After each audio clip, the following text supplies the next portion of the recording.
Declaro aberta a sessão, coloco em votação a ata da sessão anterior. Declaro aprovada a ata.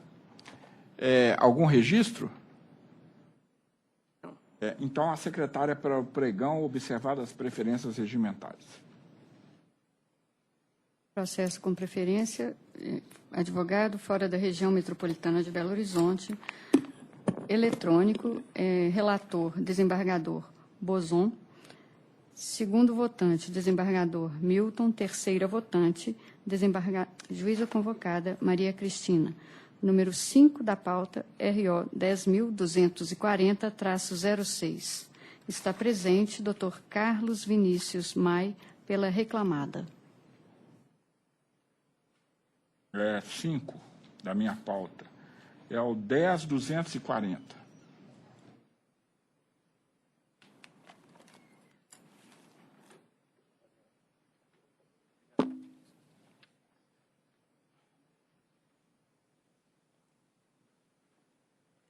Doutor, eu vou ler a conclusão do voto e em seguida lhe dou a palavra. Tá ótimo. Eu conheço dos recursos e nego-lhes provimento. Lhe dou a palavra. Primeiramente, boa tarde, excelências. Excelentíssimo senhor presidente, excelentíssimos membros desta casa, serventuários da Justiça, colegas advogados, estudantes aqui presentes. Muito boa tarde. Senhor presidente, eu vou ser muito direto e objetivo.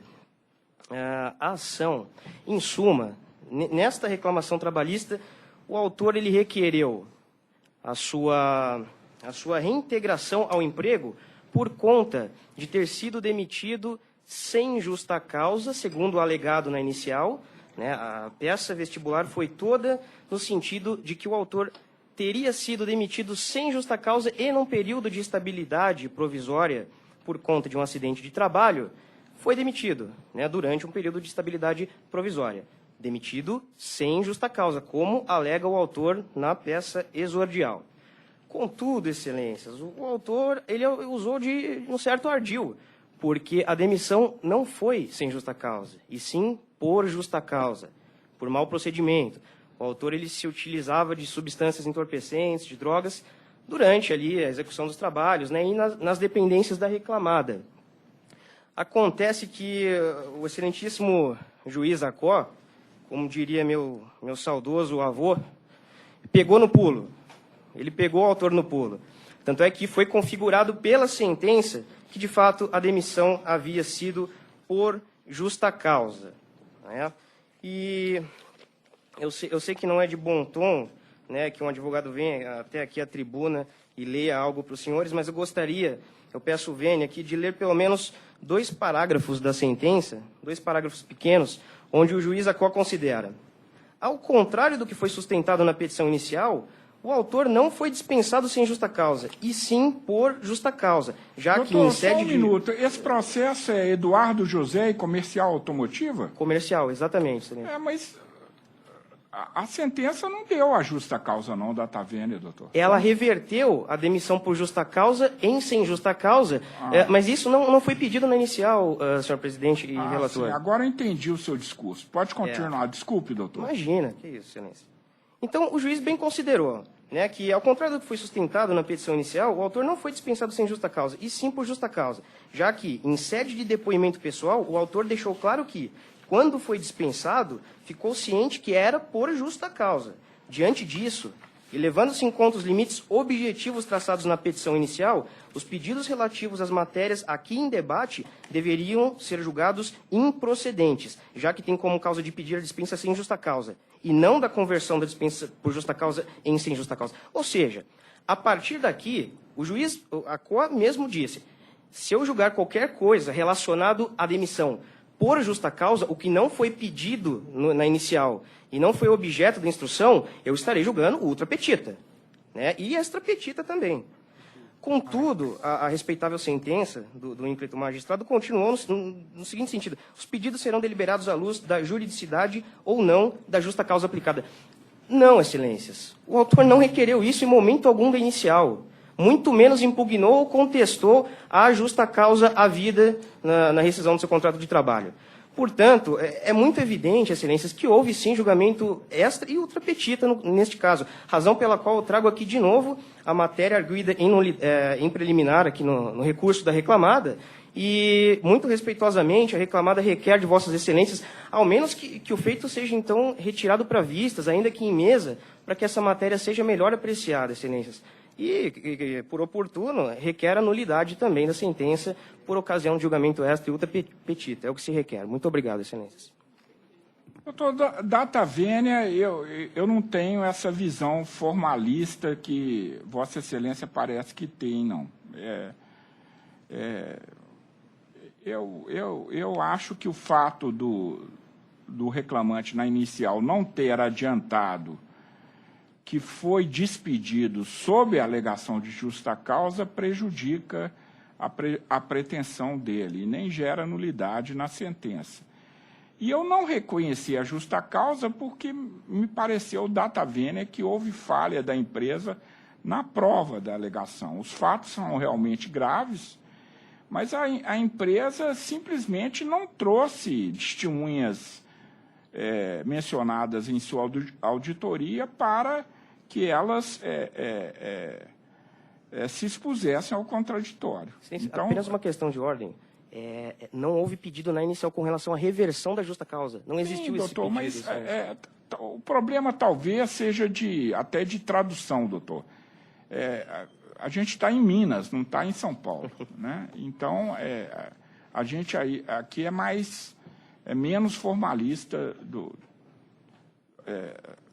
ao que eu entendi, por isso que eu nem havia entendido seu discurso, eu interrompi por causa disso.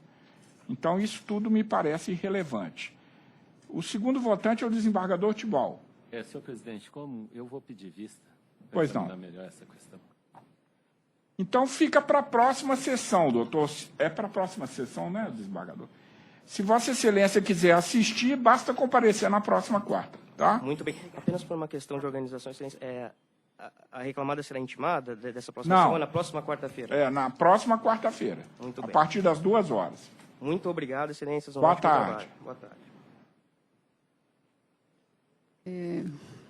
Outra preferência, sustentação oral à distância do foro de Uberaba. A próxima, que vinha um paulista, eu vou te nomear. Processo relator, desembargador Bozon. Segundo votante, desembargador Milton. Terceira votante, juíza convocada Maria Cristina.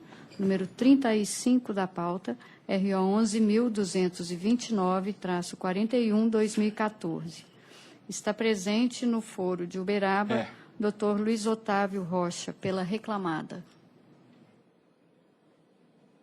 Doutor, o senhor nos ouve? Perfeitamente, excelência. Eu vou ler a conclusão do meu voto e, em seguida, lhe dou, eventualmente, a palavra. Pois não, excelência. Muito obrigado.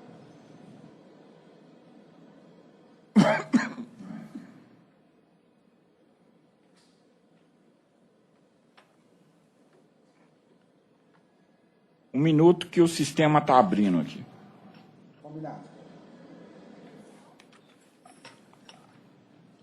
Cristina. Esse é o número 35 da pauta do Dr. Bozon.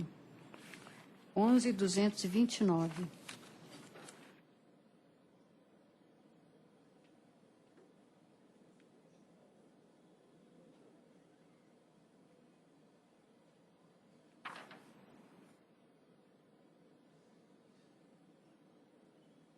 Eu estou conhecendo dos recursos e, no mérito, negando-lhes provimento. Lhe dou a palavra, doutor. Obrigado, excelência. Boa tarde. Boa tarde a todos os presentes. Cumprimento a turma em nome do seu relator. Senhores, a princípio, a nossa discussão maior gira em torno da atuação do juiz sentenciante, principalmente no seu entendimento contraditório ao negar na audiência de instrução as contraditas firmadas contra as testemunhas por amizade íntima e após a sentença proferida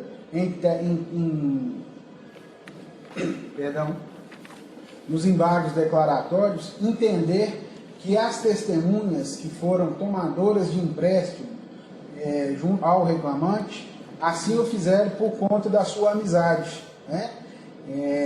Esse embargo declaratório, essa decisão do juiz de considerar e declarar que havia uma amizade entre as testemunhas e o reclamante, foi para justificar o indeferimento de expedição de ofício ao Ministério Público Federal e à Polícia Federal para apuração de agiotagem.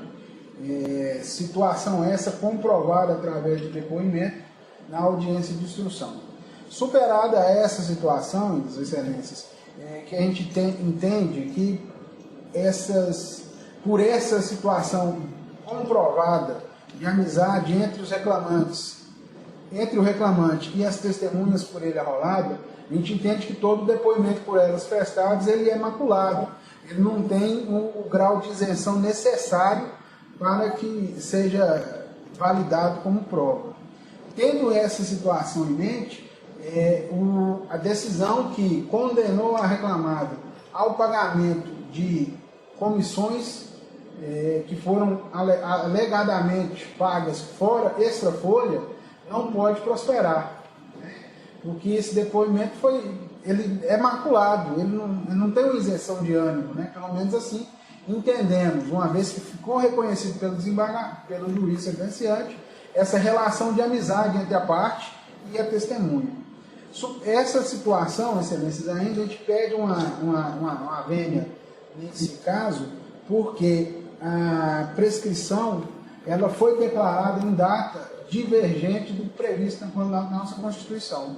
Por quê? Eu falo que ela foi reconhecida em prazo diferente. A presente reclamação ela foi autuada, distribuída em 6 de agosto de 2014, certo? Voltando 5 anos de prescrição, seria 6 de 8 de 2009, sendo que o doutor Flávio entendeu pelo reconhecimento da prescrição em 7 de abril de 2014. Essa é uma situação que a gente queria ver reformada, né? Tendo em vista que a prescrição também, por ser matéria de ordem, ela pode ser suscitada a qualquer momento. Outra situação também, que a gente gostaria de ver reformada, é a hora extra que foi deferida, porque além de todo o entendimento nosso de que as testemunhas que corroboraram com a alegação do reclamante que havia plantão de vendas aos domingos, tais testemunhas nunca laboraram com o reclamante.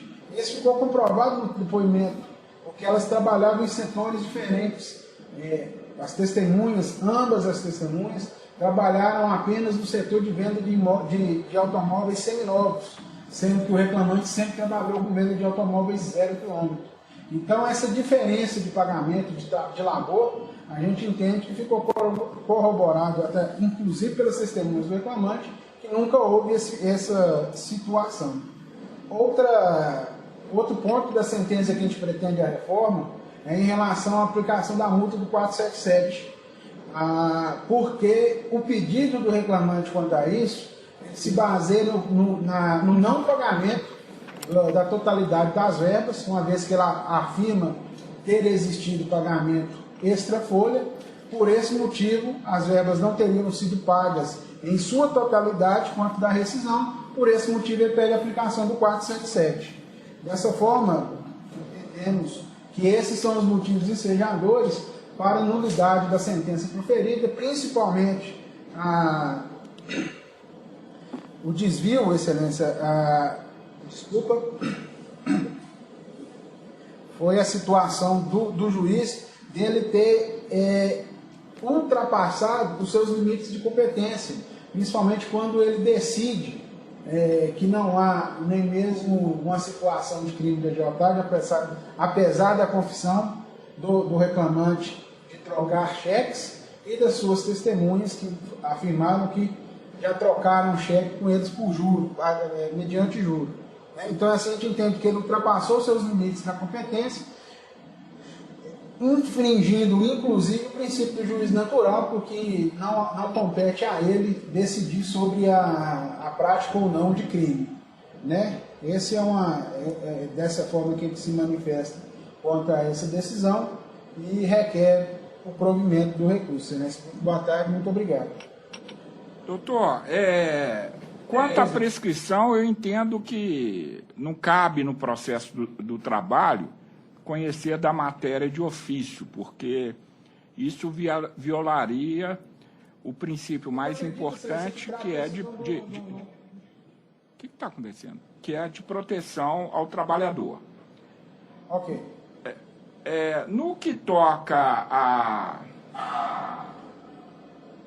aos ofícios, o que me parece é o seguinte: se a empresa entende que o reclamante praticou agiotagem, ninguém está impedindo ela que dê notícia do crime às autoridades policiais. Então, se a empresa quiser fazê-lo assumindo os riscos de uma denunciação caluniosa, que o faça, ao invés de ficar usando a Justiça do Trabalho como correios desta pretensão.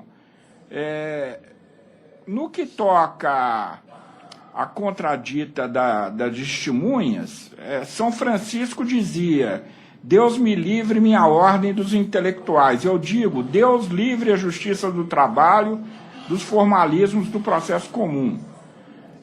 No processo do trabalho, a testemunha, artigo 829, ela deve ser ouvida, ainda que suspeita ou impedida, ainda que como mero informante. E depois se vê o peso que se pretende dar ao testemunho. No que toca à valoração da prova, eu não cabe ficar discutindo aqui nesse momento.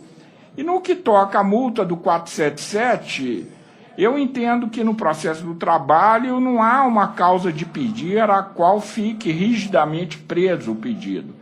O juiz detectou o pagamento fora do prazo legal, é o que basta para a incidência da multa. Então, eu mantenho o meu voto. O segundo votante é o desembargador Tibol. Acompanhe Vossa Excelência. Terceira votante? Acompanhe, presidente. Então, proclamo o resultado nos termos do meu voto. Boa tarde, doutor. Boa tarde, excelências, obrigado.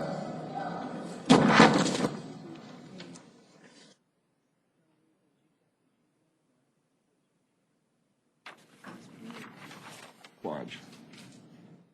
Processo adiado da sessão anterior. Relator, desembargador Bozon. Segundo votante, desembargador Milton. Terceira votante, juíza convocada Maria Cristina. Processo número RO 10.492.76/2016. Está presente Dr. Léocio Leonardo, pelo reclamante. Qual que é da minha pauta? Ele é um adiado, ele está por último. Bom, 10.492. Uhum.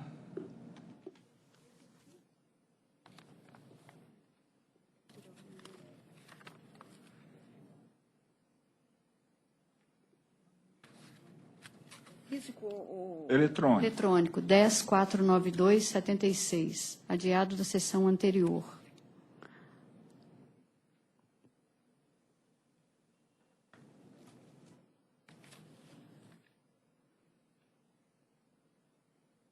Não, é o advogado que pediu para adiar, porque ele tinha compromisso. S4 quanto? 10.492-76. E às vezes eu que notei, não é isso mesmo. Eu não acho ele de jeito nenhum. Ele, na ordem da pauta no PJE, o 46. S492? É. Não estou achando ele, não.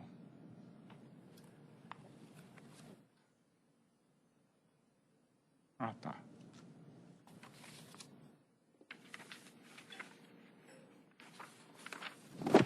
Doutor, eu vou ler a conclusão do voto e, em seguida, eu não acabei, não. E, em seguida, lhe dou a palavra. Perfeitamente. Eu estou negando o provimento ao recurso e lhe dou a palavra, doutor. Excelentíssimo senhor presidente dessa egrégia turma, eminentes magistrados que acompanham, ilustre representante do Ministério Público. Egrégia turma, Esse caso nos parece merecer uma atenção especial de Vossas Excelências, ainda mais porque hoje de manhã, fazendo uma pesquisa sobre isso, sobre o tema central deste caso, encontrei um acórdão dessa egregia turma com esta composição, publicado agora na semana passada, no dia 18. A matéria, fora uma particularidade que, a nosso ver, levaria ao provimento do recurso com maioria de razão, é uma decisão que se harmoniza perfeitamente com a tese que aqui se submete à apreciação de Vossas Excelências. O núcleo da controvérsia envolve a investigação sobre se a Justiça do Trabalho seria competente para instruir e julgar esse caso. O reclamante foi servidor do município de Nova Lima e o que a vara de Nova Lima, o meritíssimo juiz sentenciante, decidiu é que seria incompetente, se apegando, Sua Excelência, à decisão tomada pelo Supremo Tribunal Federal, naquela conhecidíssima ADIM 3395, que veio por ocasião da emenda constitucional 45, que ampliara a competência da Justiça do Trabalho, quando então suscitou essa dúvida. Bom, a Justiça do Trabalho agora julgaria também vínculo de natureza estatutária? O Supremo, então, decidiu que não, né? Matéria que já é objeto até de súmula desse egrégio tribunal, súmula 34, que, a nosso sentir, respaldaria a tese central deste caso. O reclamante era o empregado público, porque no âmbito do município de Nova Lima, e aí está a particularidade que mereceria uma atenção especial de Vossas Excelências, no âmbito do município de Nova Lima, há uma lei municipal número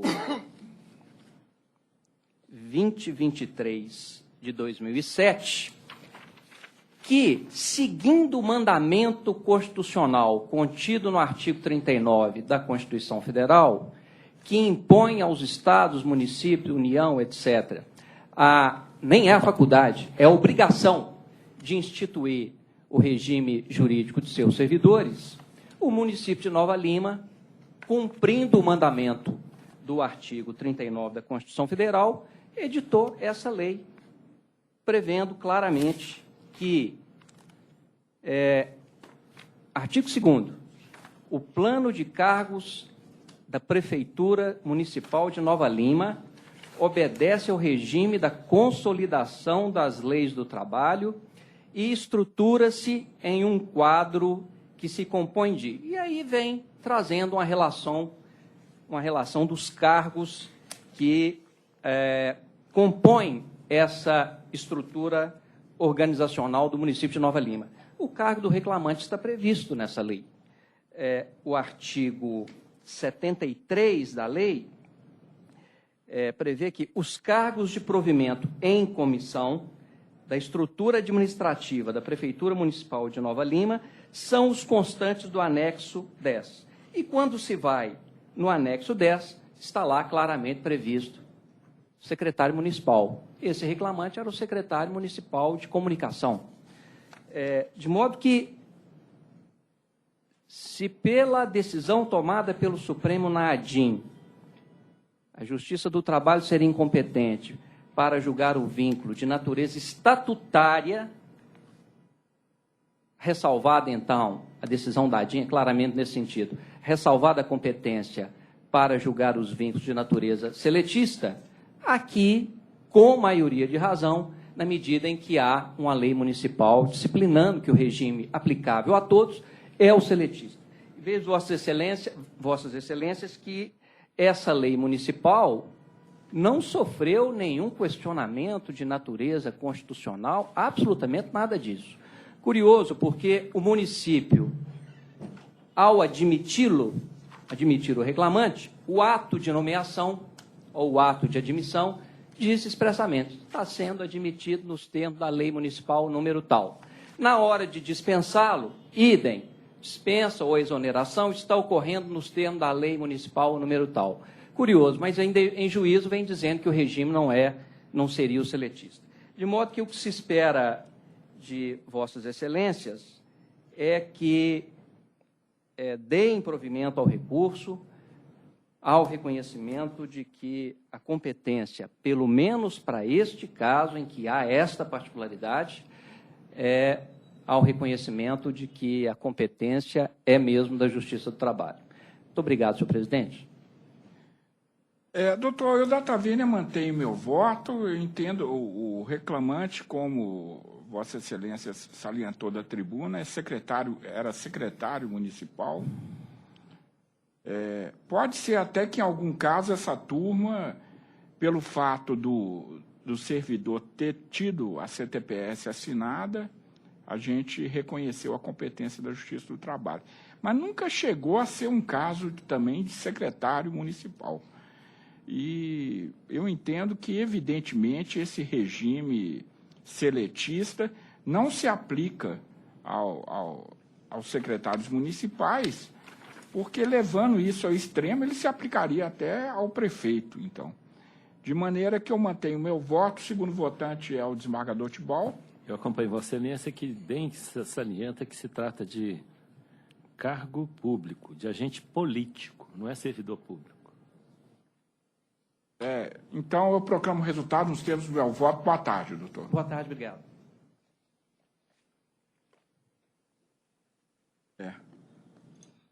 Processos Tem advogado? Tem. Processos físicos, número 1 da pauta. AIAP 4, 2016, 107. Relatora, desembargadora Camila. Segundo votante, desembargador Bozon. Terceiro votante, desembargador Milton. Número 1 da pauta física. Há 2 advogados inscritos. Presente, doutor Claudinei Cubas, pelo agravante. Eu peço à relatora que leia a conclusão do voto. Conheço o agravo no instrumento interposto por Banco do Brasil Sociedade Anônima e, no mérito, dou-lhe provimento para destrancar o processamento do agravo de petição interposto. Não conheço o agravo de petição, contudo, por descabimento. Defiro o pedido da exequente, condenando o executado por litigância de má-fé ao pagamento de multa de 5% do valor corrigido da causa, bem como de indenização à parte contrária em R$ 3.000. Custas pelo agravante no importe de R$ 44,26. O senhor está por quem, doutor? O Banco do Brasil, agravante. Então, lhe dou a palavra, doutor. Pois não. Boa tarde, senhor presidente, demais membros da mesa, estudantes e advogados aqui presentes. O caso em questão, tendo sido conhecido, eu vou me ater ao mérito do agravo de petição. Esse agravo de petição ele foi, na fase de liquidação de sentença, aviado em face de uma decisão do juízo, que determinou ao banco que juntasse contra-cheques do autor pelo período de 33 anos, ou seja, muito além do prazo prescricional, o que, inclusive, extrapola o prazo de guarda que o banco tem um dever legal de arquivar os documentos dos seus funcionários. Mesmo no caso, havendo um protesto interruptivo da prescrição, poderia se aceitar, no máximo, a guarda de documentos pelo prazo de 10 anos, mas não pelo prazo de 33 anos. Quanto à admissibilidade do agravo de petição, na fase de liquidação de sentença, a súmula 266 do TST admite. Ela dá amparo para que o Banco do Brasil faça um agravo de petição na fase de liquidação de sentença. Por que é o agravo de petição? Não seria uma decisão interlocutória comum. A doutrina e a jurisprudência admite o agravo de petição nessas situações de decisões interlocutórias que não possam ser objeto de impugnação pelos embargos à execução, pois esta decisão pode causar grave dano imediato à parte. Como que eu vou juntar documentos que eu não tenho o dever de guarda mais dele? Documento de 33 anos atrás. Então, fica uma decisão de cumprimento da obrigação de fazer impossível. Quanto a decisão interlocutória nessa situação excepcional, é pacífico que a lei não dando outro recurso para a parte, é admitido o aviamento do agravo de petição, pois não há um meio processual adequado ao reexame, não sendo o caso de exceção de pré-executividade, porque não se alega nulidade absoluta, apenas em face dessa decisão. Então, não deveria aviar o embargo de execução.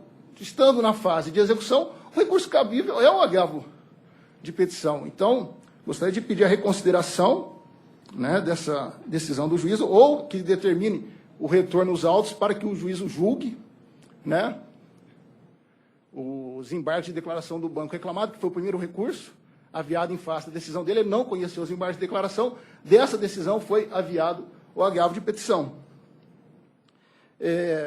Não sei o motivo, né, pelo não conhecimento do agravo de petição, né, não seria o caso de se exigir um outro recurso, porque não há na lei previsão de recurso para decisão interlocutória. Mas essa decisão, trazendo prejuízo grave à parte, e ainda havendo exigência de uma obrigação de fazer impossível, qual seja a juntada de documentos de contra-cheques da autora de 33 anos atrás, até a data de hoje, que inclusive extrapola o prazo prescricional, não está dentro da decisão exequenda, que houve a delimitação do prazo prescricional. Então, não há sentido, não há razão de se cumprir essa decisão. Sobretudo quando há uma multa de 10% pesando sobre o banco em caso de não cumprimento. Então, eu pergunto para os desembargadores, qual seria o recurso que o banco deveria de aviar em face dessa decisão? Eu não vejo, na minha CLT, não há margem para o banco tem que recorrer. É uma decisão que não tem reexame por recurso próprio. O recurso adequado na fase de execução é o agravo de petição. Então, eu peço realmente aos desembargadores que deem provimento ao agravo de petição do banco, senão, o mínimo, determina o retorno dos autos ao primeiro grau, para que o juiz conheça o desembargo de declaração do banco ou reconsidere a sua decisão. Muito obrigado. Relatora? Bom, eu estou admitindo o agravo de petição, mas, na realidade, no mérito, estou dizendo que não é cabível. Por quê? Porque o agravante procura revolver matéria tratada em decisão meramente interlocutória, o que não é possível a teor do artigo 893, parágrafo 1º da CLT e a súmula 214 do TST. Então, mantenho minha decisão. Eu estou divergindo da Tavênia da apenação da agravante, procurando responder ao doutor. Em caso de decisão teratológica, cabe correição parcial ou mandado de segurança. Agravo de petição, não.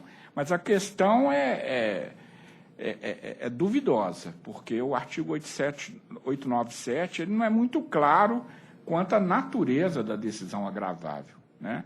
E algumas decisões interlocutórias a gente tem admitido agravo. Por exemplo, aqui acolhe, aqui rejeita a desconsideração da personalidade jurídica. Então, por isso, eu não acho que houve litigância de má-fé do Banco do Brasil.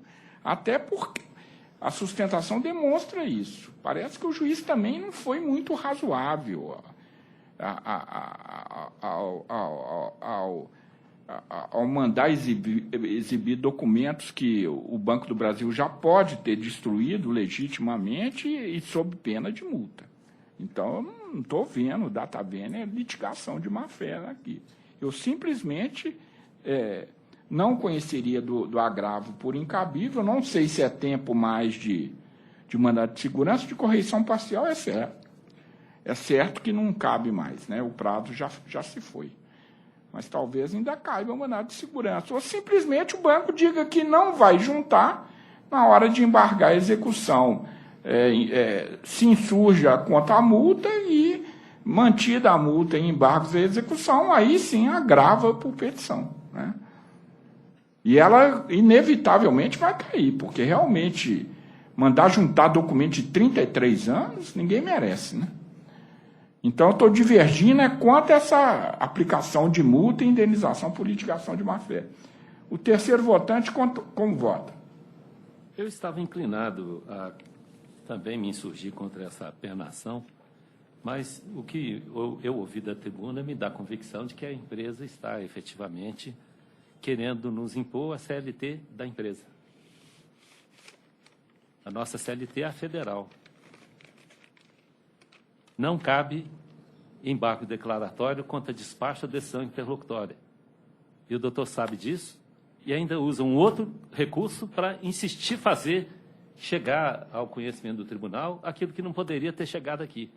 E, portanto, está procrastinando, sim, indevidamente o processo, por uma questão processual. A multa é devida por descumprimento de boa-fé processual.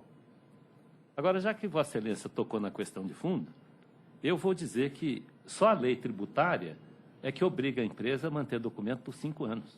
A lei trabalhista não tem nenhuma disposição a esse respeito. Uma relação de emprego que dura 33 anos, obviamente que a empresa tem que manter esses documentos. A bem verdade, o juiz deveria ter determinado uma perícia, né? Mas não, mandou juntar documento, a empresa tem aquela opção, acata ou descumpre. Agora, tentar esmurrar uma decisão irrecorrível é mesmo uma atitude de má-fé processual. Então, eu fico vencido quanto à apenação do agravante por litigância de má-fé. Obrigado, doutor. Boa tarde, doutor. Vamos embora. Número 9, AP 1509-2005-007, relator, desembargador Milton. Revisora, juíza convocada Maria Cristina, terceira votante, desembargadora Camila. Número 9, inscrito Dr. Vitor Luiz Andrade, ausente. Há divergência? Né? Não. 9 físicos, né? 9 físicos. Então, eu proclamo o resultado nos termos do voto do relator. Agora, a pauta eletrônica. Doutora Camila, né? Vamos começar com a Camila. Relatora, desembargadora Camila. Segundo votante, desembargador Bozon. Terceiro votante, desembargador Milton. Número 17 da pauta eletrônica. ROPS 11.018-20-2015. Há duas advogadas inscritas. Presente, doutora Natália Almeida, pela reclamada. E inscrita, doutora Andréia Silva, pela reclamante. Eu peço à relatora que leia a conclusão do voto.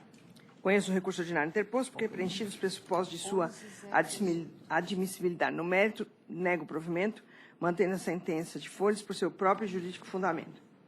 É minha proposta de voto. A senhora é recorrente ou recorrida, doutora? Recorrida, Excelência. Então, o voto lhe atende. Vossa Excelência aguarda Divergência. Uma eventual divergência.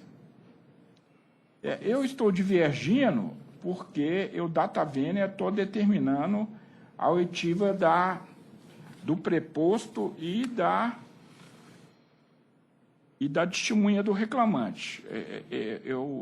Eu acho que está vingando aqui na Justiça do Trabalho uma jurisprudência engraçada de que o laudo é inimpugnável. Contra a conclusão do laudo não cabe nenhum tipo de prova. Eu normalmente acompanho Vossa Excelência, mas nesse caso era medição de ruído e de poeira, que depende da apuração mas eu vi de aparelhagem. Eu vi que ele estava tentando provar também irregularidade no fornecimento de EPI. Era uma das coisas que ele pretendia provar com a testemunha. Então, eu estou acolhendo a tese de cerceamento à defesa e lhe dou a palavra, doutora. Foi arguído? Hein? Foi arguído no recurso? Pelo reclamante, não por ela. A senhora vai querer falar? Bom, Excelência, boa tarde. Cumprimento a todos os presentes, aos demais colegas. Com todo o respeito, data vênia, a questão do cerceamento de defesa que ele sustenta foi em especial em relação ao prazo do exercício dessa atividade. Em primeiro lugar, o reclamante estava presente quando da realização da perícia, né? Isso não foi objeto de discussão e de apontamento naquele momento, né, da realização da diligência. E a questão do lapso temporal em que houve o desempenho dessa atividade, que ele sustentou isso. Ele disse que o objetivo da prova testemunhal era comprovar que ele exerceu aquela atividade por todo o período contratual e não apenas por 5 meses. Mas, se a conclusão do laudo é pelo indeferimento ao argumento de que não havia condição insalubre, né, em verdade, tanto faz se isso foi pelo prazo de 5 meses ou pelo período né, por todo o período contratual. Então, Excelência, na verdade, com todo respeito, acredito que não houve cerceamento de defesa. A prova técnica foi plenamente dentro dos moldes legais, com respeito à instrução normativa número 15, com a portaria e seus anexos. Então, o que se requer é que não seja acolhido esse cerceamento de defesa, que seja negado provimento ao recurso para o regular andamento do feito. É o que se requer. Eu vou ler a ata da audiência. O reclamante pretende a oitiva de uma testemunha e da preposta para comprovação de ruído, poeira e tempo na função, vírgula, além do uso correto de EPI, o que resta indeferido sob protesto. Por isso eu mantenho o meu voto e colho o voto do desembargador Tibol.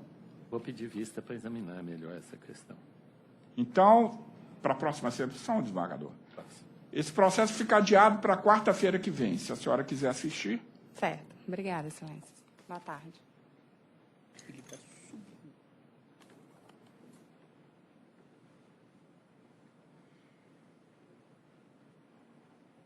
Ah, mas não tem mais da Camila. Passa e depois a gente volta. Tá? Então, processos da sala, relator, desembargador Bozon. Segundo votante, desembargador Milton. Terceira votante, juíza convocada Maria Cristina. Processo número 7 da pauta, RO 10.251, 23/2015. Está presente o doutor Paulo de Tarso Bueno, pela reclamada. Processo 10.251.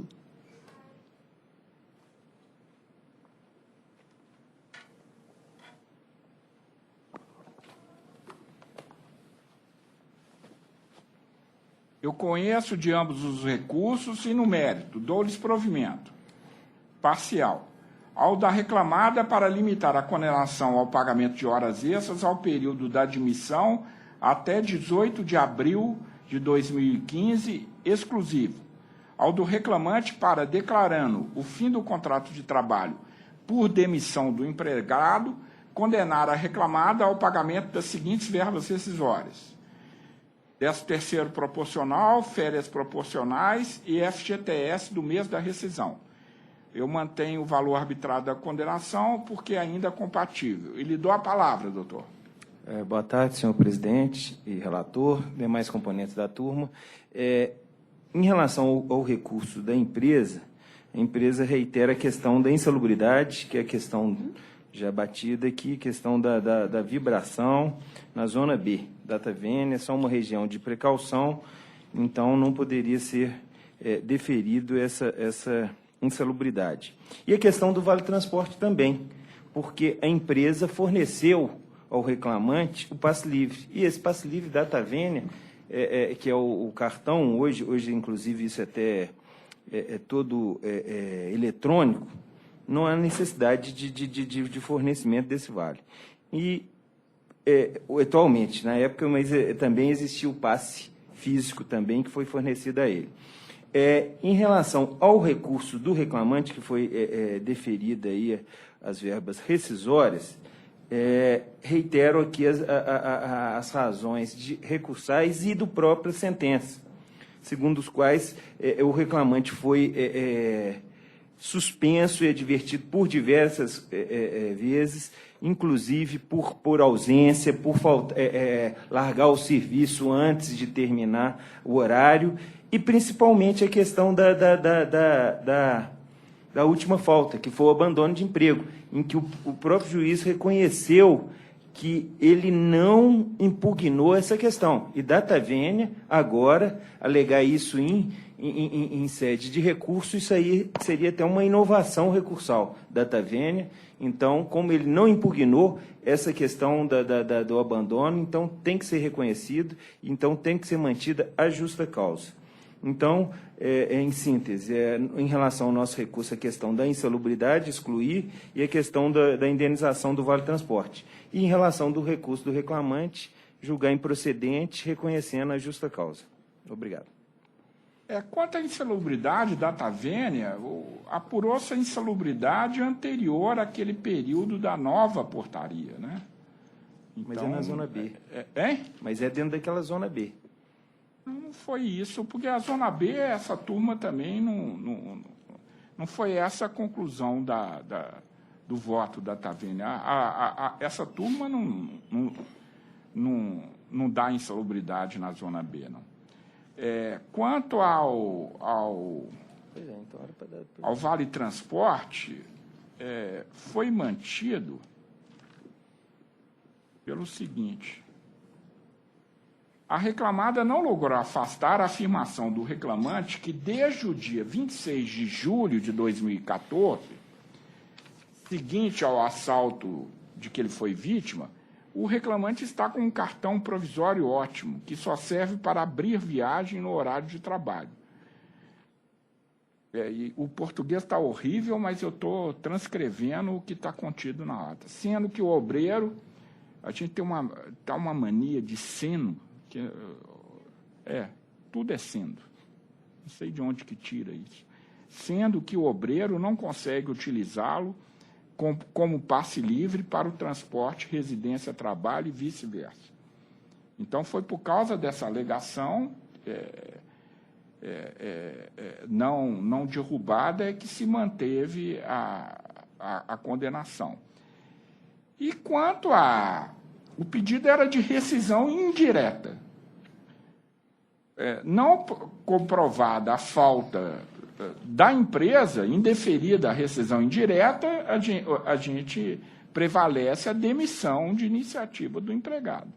Então, eu estou deferindo aquelas parcelas decorrentes dessa demissão. Entendi. Aliás, Vossa Excelência, eu não tive a intenção de liberar o fundo de garantia. Mas, então, eu quero dizer a Vossa Excelência que eu só vou deixar mais claro no voto que esse fundo de garantia ele vai ser depositado em conta vinculada. Né? Ele não vai ser liberado. Inclusive da rescisão. Sim. É só essa minha pontuação, só isso. O desembargador Tibau, como vota? Eu vou pedir, vênia, a Vossa Excelência, acompanhar essa divergência nesse caso. Qual divergência? A doutora Não tem divergência, não. Ah, não? Não. Aplainou Ela só a quer que o fundo de garantia seja depositado. Sim. Vai ser. Tesourar. Vai ser. Então tá. Então não tem divergência, estou de acordo. Então, eu proclamo o resultado nos termos do meu voto. Excelência, eu só pedi desculpa, realmente conferindo, realmente caiu na zona C nesse caso, não foi zona B, não. Zona B... Não foi conferir aqui, realmente foi zona C. Foi meio ofensivo, porque isso aqui não é a 7ª turma, não, doutor. Tem outras também. Boa tarde. Agora saiu da zona de conforto e entrou na zona da beligerância.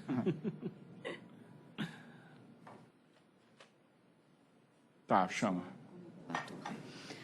Processo adiado da sessão anterior, aliás, doutora Camila como relatora, segundo votante, desembargador Bozon, terceiro votante, desembargador Milton. Processo adiado de número RO 10.614-65-2016. Esse é Adiado da sessão anterior. foto dele. Mas é físico? É eletrônico. 10.614-65. Quem que é o advogado? Está presente o doutor Ricardo Meirelles, pela reclamada. Eu peço à relatora que leia a conclusão do voto. 10.614. E foi adiado. Qual o motivo, hein? Não sei, não lembro mais. Com a sua licença, doutor. Pois não. Boa tarde. Foi adiado porque no mesmo dia eu Estava tendo uma instrução na cidade de pedido do Conselheiro senhor, Lafayette, né? pedido, a qual agradeço muita consideração, porque a audiência começou às 14h30. Não, Então, a eu gente ficava sempre mais atende esse tipo de desesperado. pedido. Ficava mais desesperado. Obrigado. Não tem problema, não. É 600.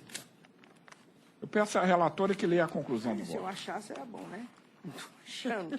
Quer que eu leia a conclusão Lê para para mim, você? por favor, Excelência. Está se conhecendo e negando provimento ao apelo, que é de Vossa Excelência, não é isso, doutor? Sim, senhor. Então, eu lhe dou a palavra. Excelência, Por aí, enquanto isso. boa tarde a todos, componentes da mesa, relator. Eu vou buscar, talvez, tentar modificar a decisão e talvez trazendo um voto de divergência no seguinte sentido.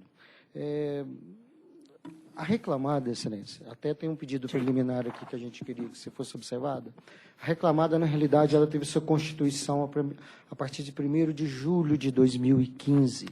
E a juíza Acó entendeu que, pela condenação até anterior a esses fatos.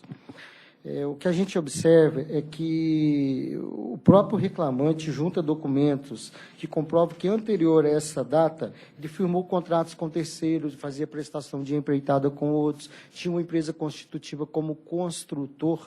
Então, ficaria um pouco complexo a reclamada ser condenada a reconhecer um vínculo, quando efetivamente o reclamante prestava serviço para terceiros, tinha uma empresa jurídica própria. Ele tem, na realidade, todo tipo de contratação, até essa questão dessa legitimidade vai misturar um pouco com mérito, porque, na realidade, tratava-se de uma contratação entre duas pessoas jurídicas, a pessoa do reclamante, que é um empreiteiro, um construtor, e a pessoa da reclamada, que é uma empresa que vende e financia imóveis.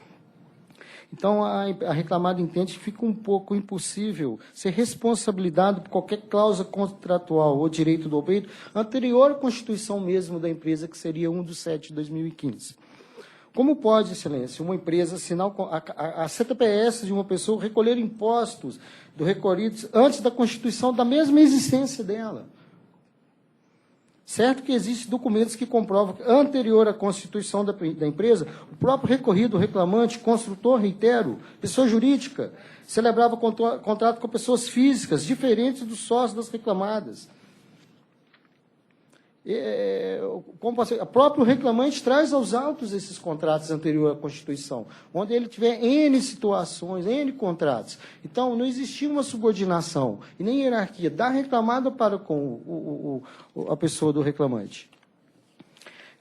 Nessa esteira, Excelência, até nessa questão que a gente levantou, da mistura, talvez, do mérito com essa preliminar, a qual a gente reitera a existência da empresa a partir de 7 de 2015, fazendo esse questionamento que todos os funcionários que eram trabalhados nessa obra eram de responsabilidade, como o próprio contrato juntado dessa vinculação entre a empresa e o reclamante, de que ele detinha todos os poderes de hierarquia de contratação, ele contratava, ele tinha outras obras, os funcionários eram deles, o material era dele.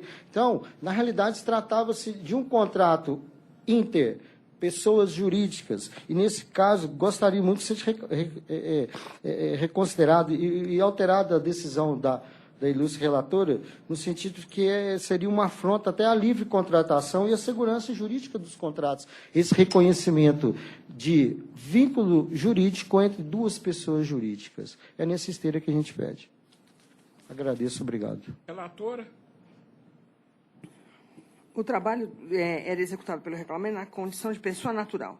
A constituição de pessoa jurídica pelo autor como condição para pactuar contratos de prestação de serviço com a reclamada visou tão somente mascarar a verdadeira relação à vida entre as partes, qual seja de emprego. E, nesse caso aqui, restaram provados todos os requisitos do artigo 3º da CLT. A pessoalidade, onerosidade, ausência de trabalho eventual. Então, por esse motivo, estou mantendo a condenação na primeira instância. Eu estou vendo aqui na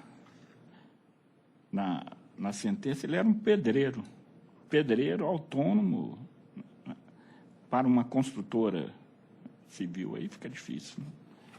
E uma coisa também é a existência formal da reclamada, outra coisa é a existência real. Então, esse argumento de que na data de admissão da CTPS, conforme determinada empresa, não existia, também não me comove. Não. Desembargador Tibol? Acompanho Vossa Excelência. Então, eu proclamo o resultado nos termos do voto da relatora. Muito obrigado. Boa tarde, doutor. Obrigado.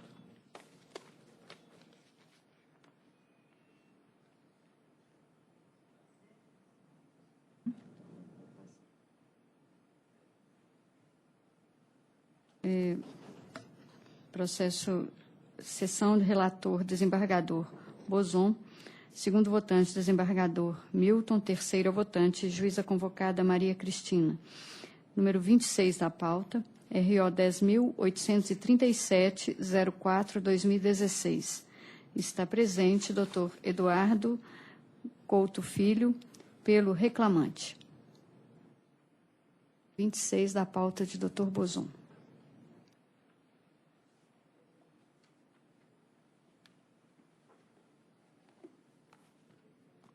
Doutor, eu não estou conhecendo do recurso por se tratar de dissídio de alçada.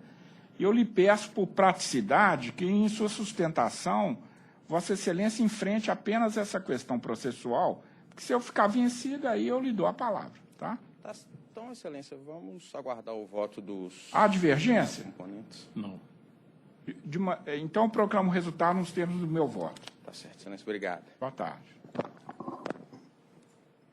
Inscrição feita na sala de sessão, número 43, dessa mesma pauta, relator desembargador Bozon. O processo é o RO 11.766-21/2015. É o 43 da pauta. 11.766.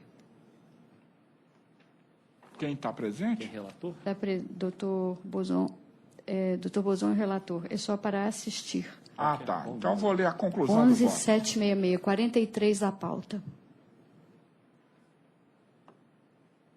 Estou conhecendo os recursos, salvo em relação ao pedido da Rodolatina quanto à ilegitimidade passiva da BR-Log, porque a Autolatina não tem nada a ver com a condenação da BR-Log, não tem legitimidade para questionar isso.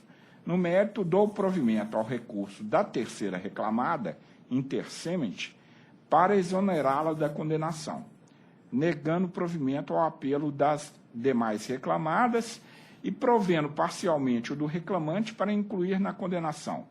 Indenização prevista no parágrafo 9º do artigo 253-C da CLT, referente ao tempo de espera, carga-descarga, fixada em primeiro grau, e indenização substitutiva do lanche.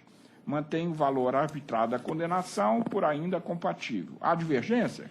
Não. Então, proclamo o resultado dos termos do meu voto. Saúde. Amém. É 235, é? Não.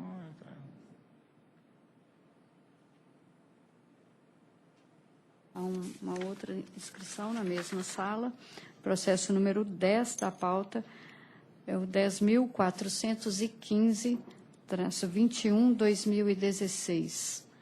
Está presente doutora Amanda Pontes pela reclamada. Processo número 10 da pauta de doutor Bozon.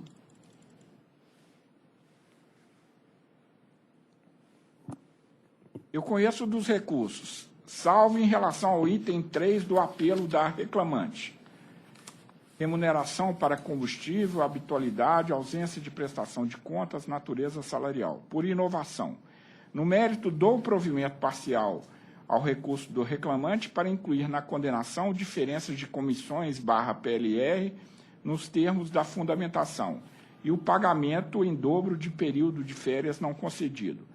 Quanto ao apelo da reclamada, provejo-o também parcialmente para estabelecer sejam observadas a súmula 340 e a OJ 397 da SDI 1 do TST, e para decotar da condenação a integração de horas extras pré-contratadas, que deverão ser levadas à dedução, e para determinar que o adicional do trabalho aos sábados será o de 50%. Mantenho o valor arbitrado à condenação por ainda compatível. E lhe dou a palavra, doutora. Ilustres desembargadores, boa tarde. Trazendo à tribuna só 2 pontos em relação ao recurso relacionado à jornada né, a questão da jornada externa e referente à PLR. O reclamante, né, ele desenvolvia a função de gerente de relacionamento, no qual a função dele basicamente era a captação de novos clientes. A jornada dele se dava exclusivamente de forma externa. Então, era inviável para a empresa qualquer controle acerca da jornada dele. Inclusive, durante a jornada de trabalho, ele podia fazer qualquer atividade particular sem o conhecimento da empresa. Acerca da PLR, a empresa fez os pagamentos cumprindo os acordos coletivos que foram anexados ao processo. Esses, né, cumprindo o disposto da Lei 10.111 de 2000, que estabelece produtividade, resultado e prazo ou produção como elementos atrelados à PLR. Então, não há como se confundir PLR ou comissão, neste caso. É o que se requer. Doutora, quanto a essa questão da verdadeira natureza jurídica daquilo que a reclamada batiza de PLR, é uma questão data vênia vencida aqui nessa turma, então eu vou me poupar de maiores considerações. Agora, quanto à tese de jornada externa insuscetível de controle, o próprio preposto admitiu que era necessário fazer login para a aprovação das propostas de financiamento diariamente.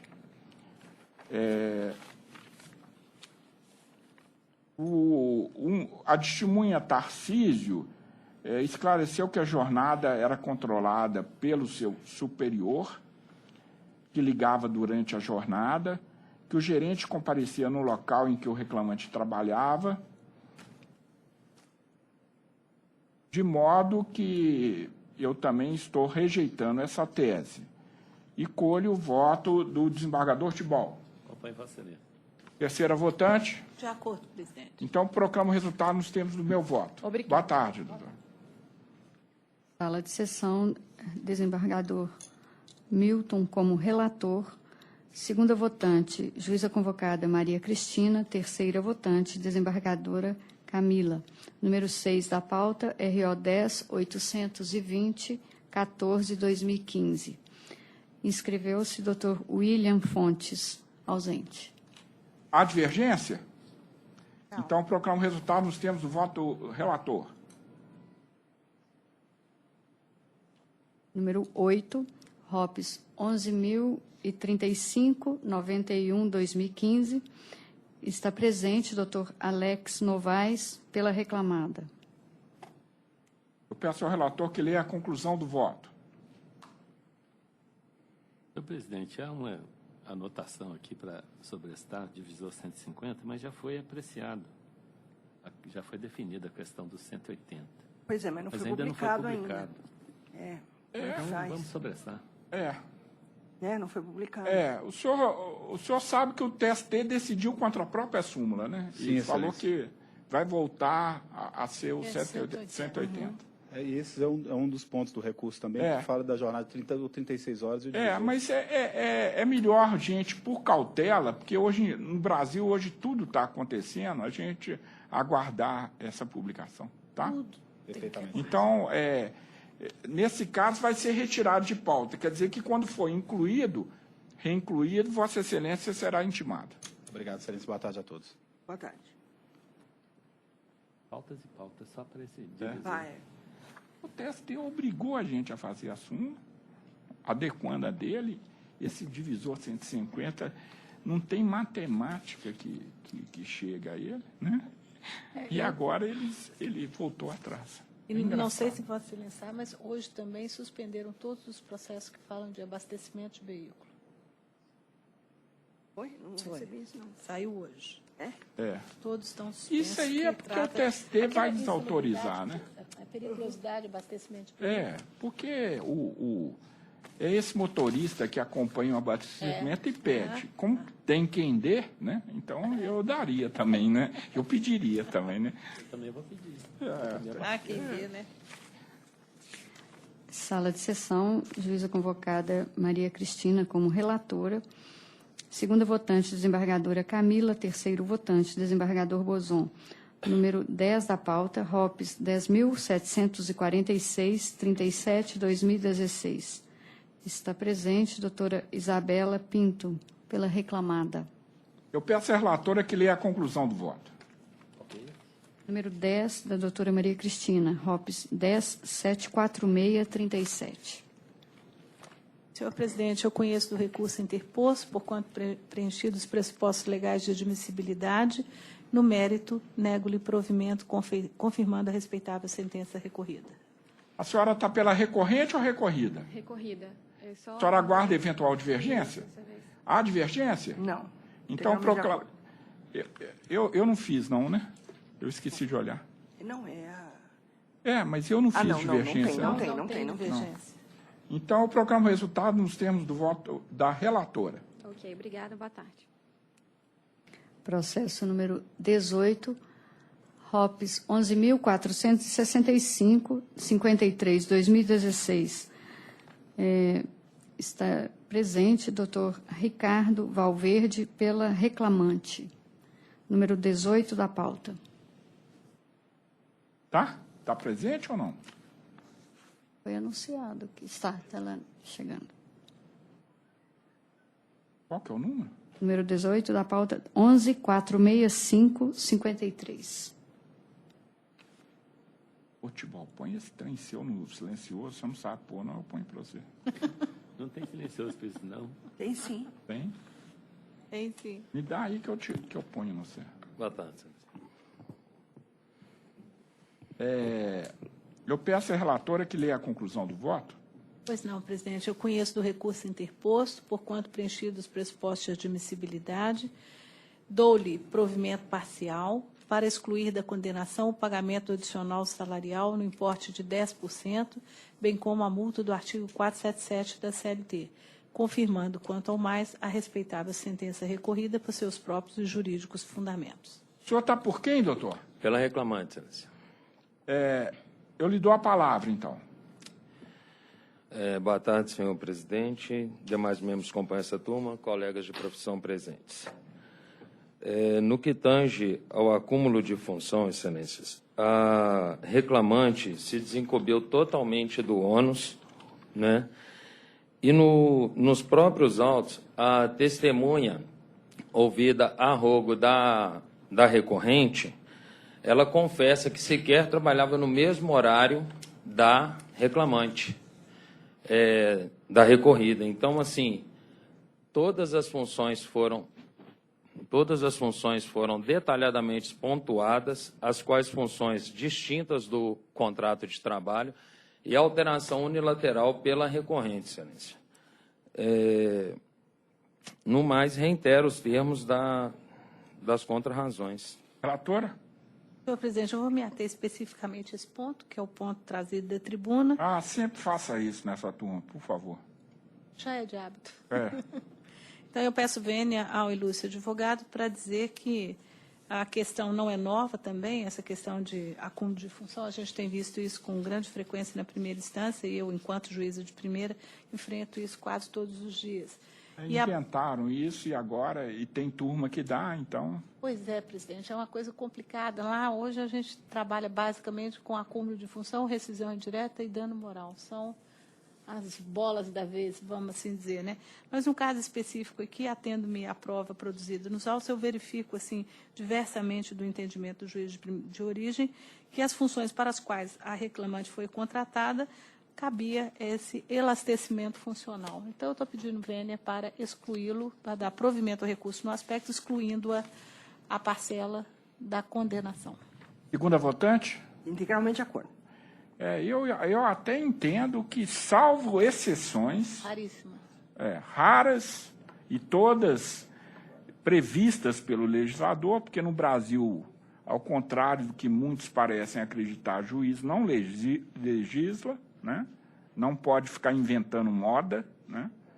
Salvo algumas raras exceções, não existe isso de adicional por acúmulo de função, né? Hoje em dia, o empregado tem que bater o córner, cabecear e, se possível, defender a bola, né? Então, é assim mesmo, E isso não lhe dá direito a acréscimo salarial. Então, eu me ponho de acordo com a relatora e proclamo o resultado nos termos do seu voto. Boa tarde, doutor. Boa tarde.